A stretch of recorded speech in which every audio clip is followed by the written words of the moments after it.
আসসালামু আলাইকুম। মব সৃষ্টিকারীদের মধ্য থেকে অনেকেই জুলাই যোদ্ধা হিসেবে দাবিদার, অনেকের কাছ থেকে প্রকাশ্যে প্রধান উপদেষ্টা থেকে শুরু করে সেনাবাহিনী থেকে পুলিশ, বিভিন্ন রাষ্ট্রীয় সংস্থাকে রীতিমতো চ্যালেঞ্জ জানানো হচ্ছে যে তারা প্রয়োজনে আরও মব সৃষ্টি করবে, পারলে তাদেরকে ধরা হোক, অ্যারেস্ট করা হোক। আমি সে বিষয়ে আসছি। তার আগে অবশ্যই সরকারকে একটু ধন্যবাদ জানিয়ে রাখতে চাই। সাবেক সিএসি নুরুল হুদার মৃত্যুদণ্ড হতে পারে, ফাঁসি পর্যন্ত হতে পারে তার অপকর্মের কারণে, আগেও বলেছি। কিন্তু তার উপরে যেভাবে মব সৃষ্টি করা হলো, জুতার মালা গলায় পরানো হলো, জুতা পিটা করা হলো, এই নিয়ে যখন দেশে বিদেশে তুমুল সমালোচনা, তখন সেই মব সৃষ্টিকারীদের মধ্যে থেকে একজন হানিফ মিয়া, যিনি স্বেচ্ছাসেবক দলের নেতা, তাকে আটক করা হয়েছে। কিন্তু এটি যেন স্রেফ আইওয়াশ না হয়ে থাকে। রাজনৈতিক দলগুলোর পক্ষ থেকেও অনেকে বলছেন সরকারের একটা বিবৃতি মবের বিরুদ্ধে কিংবা কাউকে আটকের মধ্য দিয়ে যে সরকার যেন দায়সারা গোছের দায়িত্ব পালন না করে, সেই কথাটি বলতে চাইছি। এবং এই কারণেই যারা মবের পক্ষে স্পষ্টতভাবে ঔদ্ধত্যমূলক বক্তব্য হাজির করছে, সেই জায়গায় তাদের বিরুদ্ধে সরকার কোনো অ্যাকশন নেওয়ার সাহস পাবে কিনা, অনেক বড় প্রশ্ন। খান জসিম নামে একজন লিখছেন তার ফেসবুক স্ট্যাটাসে, নিজেকে জুলাই যোদ্ধা হিসেবে দাবি করে বলছেন, আমি ধানমন্ডি 32 ভাঙছি, আমি নুরুল হুদাকে জুতা মারছি, আমি জসিম স্বৈরাচারের যে কোনো কুলাঙ্গারকে পাইলে জুতা মারব, সাহস থাকলে আমাকে মব বলে গ্রেফতার করে সুশীলের বাচ্চারা। সরি, এই ইনফর্মাল শব্দটা উচ্চারণ করতে বাধ্য হলাম যেহেতু তার স্ট্যাটাসে এগুলো লেখা। খান জসিম তার ফেসবুক পেজে আরও একটি স্ট্যাটাস দিয়েছেন, এরকম অনেকগুলো দিয়েছেন। তার মধ্যে আরও একটি হচ্ছে, যদি বলে মব তাহলে সবচেয়ে বড় মব ধানমন্ডি 32 ভাঙচুর, এর পরের মব হাসনাতের নেতৃত্বে শাহবাগে। ইন্টারিমের সুশীল দণ্ড তখন জাগ্রত হয়নি, কারণ তখন মব করেছে ইন্টারিমের আপনা লোকেরা, নিজ লোকেরা। এখন যেই দেখছে মব করেছে বিএনপি নেতারা, সেই ইন্টারিম সুশীল দণ্ড জাগ্রত হয়ে গেছে। এতদিন কোনো মবের জন্য কাউকে গ্রেফতার করেনি, কিন্তু এইবার 24 ঘন্টার মধ্যে গ্রেফতার, কারণ আসামি স্বেচ্ছাসেবক দলের নেতা। খান জসিমের বক্তব্য ঔদ্ধত্যমূলক, তারপরও তার এই কথাগুলোর মধ্যে অনেক সত্য লুকিয়ে রয়েছে, সে বিষয়ে কথা বলবো। জুলাই আন্দোলনকারীদের মধ্যে আরও একটি স্ট্যাটাস দিয়েছেন, গোলাম মোস্তফা শিমুল, একজন চিত্র পরিচালক, অসংখ্য নাটকের নির্মাতা, অনেকেই চেনবেন তাকে। গোলাম মোস্তফা শিমুল খান জসিমের এই বক্তব্যের পরিপ্রেক্ষিতে লিখছেন, আমি অংশ বিশেষ করছি তার স্ট্যাটাসের, জুলাই আন্দোলনে তুমি একা ছিলে না, জুলাই আন্দোলনে আমরা অনেকেই ছিলাম, তোমাদের মতো আত্মপ্রচারণা আমরা করি না। শুনে রাখো, আমরা যে গ্রুপটা জুলাই আন্দোলনে একত্রে কাজ করেছি, তাদের মধ্যে কয়েকজন এখন উপদেষ্টা পদে রয়েছে, কয়েকজন রাষ্ট্রীয় সম্মাননা পেয়েছে। যখন আজকে এনসিপির নাহিদরা ডিবি অফিসে বসে পরাজয় স্বীকার করে নিচ্ছিল, তখন যে গ্রুপটা রাস্তায় ছিল, প্রেস ক্লাবের সামনে দাঁড়িয়েছিল, তারা আমরাই।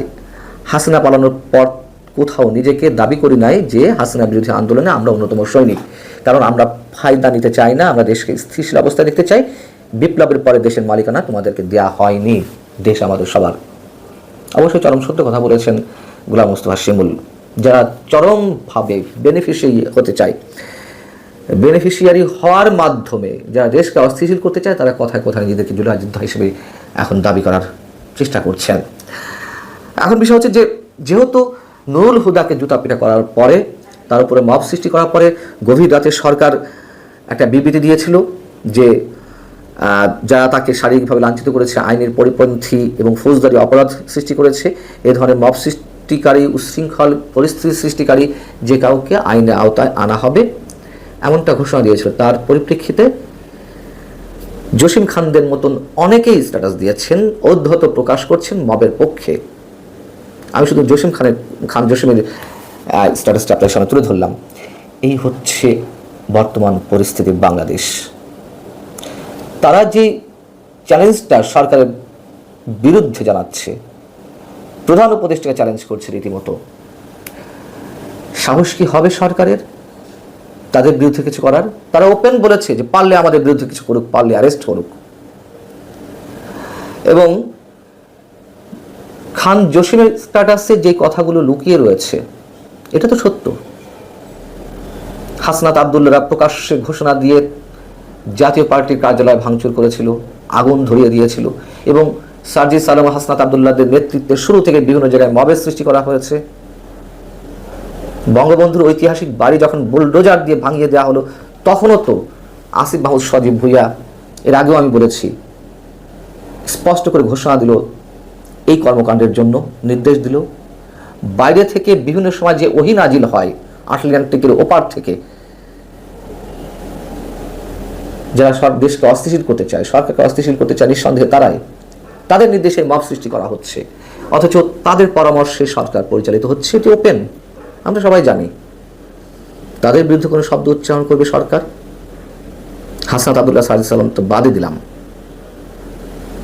এবং খান জসিমদের মতন মানুষদের বিরুদ্ধেও কিছু করার সাহস পাবে? অনেক বড় প্রশ্ন।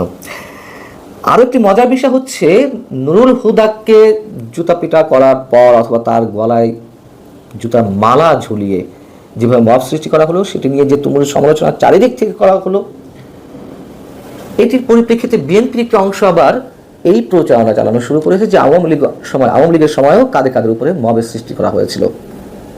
প্রথম কথা হচ্ছে, মব এই দেশে এই প্রথম না, এটা সত্য কথা, কিন্তু সেটি কখনো কখনো হয়েছে। এটি এখন ভয়ঙ্কর বৃক্ষ আকারে ছড়িয়ে পড়ছে।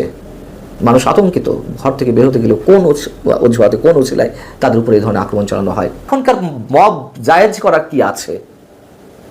এবং এইগুলো যখন তুলে আনা হবে, তাহলে তো 54 বছরের ইতিহাস একটা পর একটা আসবে এবং এইগুলো জায়েজ হয়ে যাবে। আর দ্বিতীয় কথা হচ্ছে যে, ওইগুলো তো রাজনৈতিক প্রতিহিংসা ছিল, এখনো রাজনৈতিক প্রতিহিংসা, কিন্তু এখন যেহেতু আওয়ামী লীগ শব্দটা উচ্চারণ করা মানেই অপরাধ, আওয়ামী লীগের পক্ষে কথা বলা মানেই তিনি অপরাধী, যে বা যারা এই ধরনের সমর্থন করবে আওয়ামী লীগকে, তাদেরকে পেলেই প্রকাশ্যে একেবারে দিবালোকে রাস্তায় উলঙ্গ করা হবে, মারপিট করা হবে, রক্তাক্ত করা হবে, জুতা পেটা করা হবে। এইগুলো তো ছিল না, এইগুলো ছিল না। অবশ্যই আওয়ামী লীগের নেতাকর্মীরা বিএনপির নেতাকর্মীদের উপর চড়াও হয়েছে, রক্তাক্ত করেছে, অনেক কিছু হয়েছে। আবার বিএনপির সময় বিএনপিও তো করেছে, ধরে নাম যে আওয়ামী লীগ করেছে। কিন্তু এখন কেন এই অপচেষ্টাগুলো, এগুলো আবার নতুন করে নিয়ে আসার, এই তুলনাগুলো তুলে ধরার? ভালো থাকুন সবাই, আল্লাহ হাফিজ।